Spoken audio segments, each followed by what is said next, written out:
Alfaro was raised in the barrio in Anaheim, California, near Disneyland. She became a drug addict at 13, a prostitute at 14 and single mom at 15, and mother to 4 children at 18.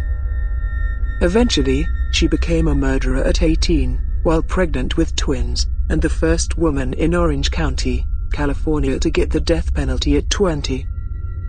On June 15, 1990, Autumn Wallace, aged 9, was home alone in Anaheim, California. She was waiting for her older sister and mother to return home from work. Rosie Alfaro was high on cocaine and heroin and needed a fix. She knew the Wallace family and was friendly with one of the older daughters. She thought they were out and that she would be able to steal items from the home to sell so she could get her fix. Autumn opened the door for Alfaro, her sister's friend, who asked to use the restroom. She took a knife from the kitchen before proceeding to the restroom, located at the back of the house.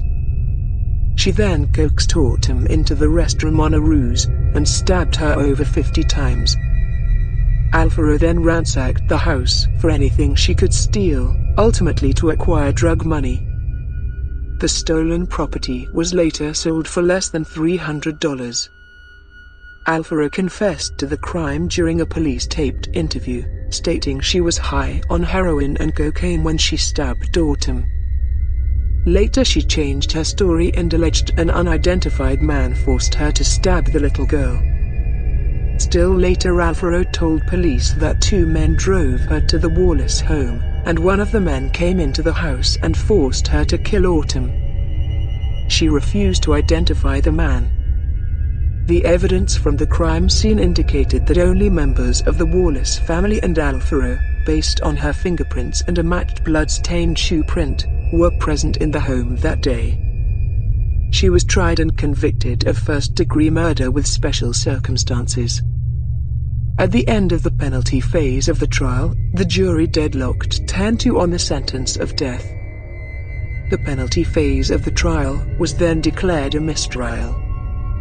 A second jury unanimously voted to recommend the death penalty. The trial judge upheld the jury's recommendation and sentenced Alfaro to death. In August 2007, the California Supreme Court voted unanimously to uphold Alfaro's death sentence.